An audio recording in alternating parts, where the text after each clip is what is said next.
Hi friends, आपका हमारा YouTube channel सरकारी नौकरी इंडिया में स्वागत है। इस वीडियो में फ्रेंड्स मैं एसएससी जीडी लास्ट टाइम जब एग्ज़ाम हुए थे उसके मैथ के जो है इम्पोर्टेंट 10 क्वेश्चन लेके आया हूँ। ये आपका पेपर ही है, तो आइए स्टार्ट करता हूँ मैं पहला क्वेश्चन से।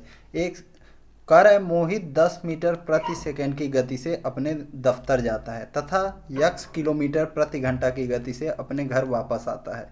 यदि संपूर्ण यात्रा के लिए मोहित की औसत गति 12 मीटर प्रति सेकंड है तो यक्स का मान क्या है। तो आपको पता होना चाहिए फ्रेंड, औसत चाल का फार्मूला होता है 2 गुणे पहला स्पीड कितना है 10 मीटर प्रति सेकंड, दूसरा स्पीड देखिए यहाँ पे किलोमीटर पर घंटा में है तो हम मान लेते हैं वाई मीटर पर सेकंड, हम इसको वाई मान लेते हैं। और नीचे क्या आ जाएगा आपका 10 प्लस वाई, यानी दोनों स्पीड को जोड़ दीजिए बराबर एवरेज स्पीड आपका दिया हुआ है 12 मीटर पर सेकेंड।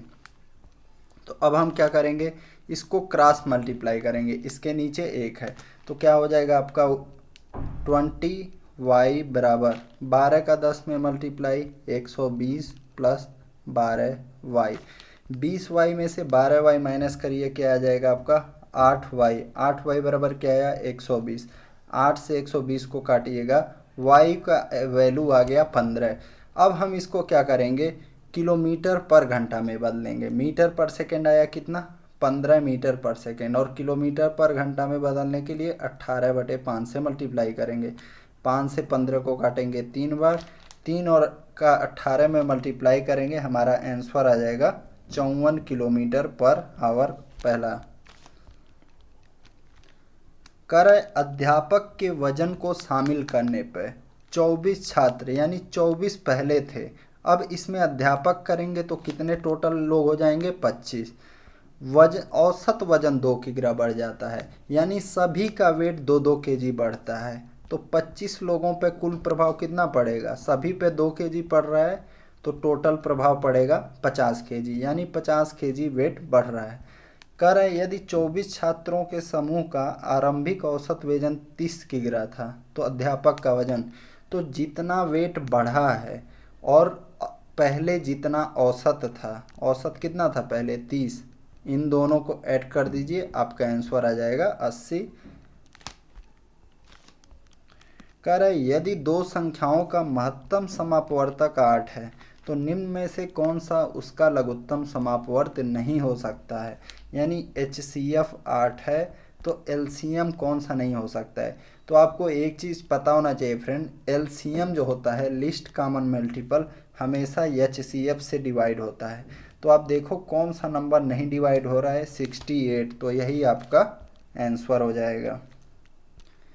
कह रहा है एक व्यक्ति ने चीनी के 12 बैग 1200 रुपये प्रति बैग की दर से, यानी कितना 12 बैग का वैल्यू कितना हो जाएगा 14,400, 8 बैग 1500 तो यानी 12,000 हो गया। 10 बैग 2100 रुपये के हिसाब से ये कितना हो जाएगा 21,000। और टोटल बैग कितने हो गए 12 यहाँ पे, 8 बैग यहाँ पे, 10 बैग यहाँ पे, 12 8 20 10 30। पहले हम क्या करेंगे, इसको ऐड करेंगे 0 0 4 4 2 6 1 7 और ये आपका 4। टोटल बैग कितना आया 30। तो अभी हमें औसत बताना है तो 30 से हम क्या करेंगे डिवाइड, 0 से 0, 3 से कट करेंगे, पहले एक बार जाएगा, फिर 3 पचे 15, 3 अठे 24 और 0, यानी 1580 दूसरा करेक्ट हो जाएगा। कह रहा है एक कुर्सी तथा एक मेज के अंकित मूल्य क्रमशः 2-3 के अनुपात में है। तो मैं मान लेता हूँ अंकित मूल्य जो है 40 और 60 है। तो देखिए इनमें 2 और 3 का अनुपात है। 20 से काटेंगे इसको 2 बार, इसको काटेंगे 3 बार। कह रहा है दुकानदार कुर्सी पर 20%, ये आपका कुर्सी है, ये आपका मेज है। जब 40 पे आप 20% का छूट दोगे तो इसका कितना हो जाएगा आपका 40 गुणे 80/100 को 4/5 लिखिए, 5 से काटेंगे 8 बार, ये कितना हो गया आपका 32, यानी कितना डिस्काउंट हो गया। लेकिन कह रहा है दोनों मिला के 26% डिस्काउंट देता है। दोनों का मूल्य यहाँ जोड़ने पर कितना होगा 100 रुपया। 100 पे जब आप 26% डिस्काउंट देंगे यानी आपको 26 रुपया डिस्काउंट देना है। टोटल कितना देना है 26 रुपया, लेकिन कुर्सी पर आपने 8 रुपया का डिस्काउंट दे दिया तो मेज पे कितना का डिस्काउंट देंगे, 26 में से 8 माइनस करिए, क्या आ जाएगा आपके पास 18। मेज पे आपको 18 रुपये का डिस्काउंट देना है। तो देखिए 18/60 गुणे 100, 20 से काटिए 5 बार, इसको 3 बार, 3 से 18 को काटेंगे 6, यानी कितना डिस्काउंट देना पड़ेगा 30% का। ऑप्शन चौथा। यहाँ पे जो है पी क्यू आर का अनुपात दिया है 5, 3, 6, तो आपको P by Q, Q by R और आर बाई पी का अनुपात बताना है। तो देखिए पी बाई क्यू करेंगे तो कितना होगा 5/3, क्यू बाई आर करेंगे तो 3/6 और आर बाई पी करिएगा तो 6/5। अब हम क्या करेंगे, इनका अनुपात पता करना है। तो जो हर है 3, 6, 5, इसका ले लेंगे हम क्या एलसीएम। तो 3, 6, 5 का एलसीएम क्या हो जाएगा 30 हो जाएगा। अब 30 का सभी में मल्टीप्लाई कर दीजिए, 30 गुणे 5/3, 30 गुणे 3/6, 30 गुणे 6/5, 3 से काटेंगे 10, क्या आया 50, 6 से काटे इसको 5, क्या आया 15, 5 से काटे इसको 6 बार, 6 और 6 का मल्टीप्लाई 36। आपका आंसर क्या आ जाएगा 50, 15 और 36, चौथा ऑप्शन। यहाँ पे ए और बी का मान दिया है रेशियो का 5 और 8, बी और सी का 11 और 13। देखिए जो आपका 2 बार रहता है उसको बीच में लिखिएगा। यहाँ पे बी को देखिए मैंने बीच में लिखा। 11 का 5 में मल्टीप्लाई करिए 55, 8 का 11 में 88, 13 का 8 में 104।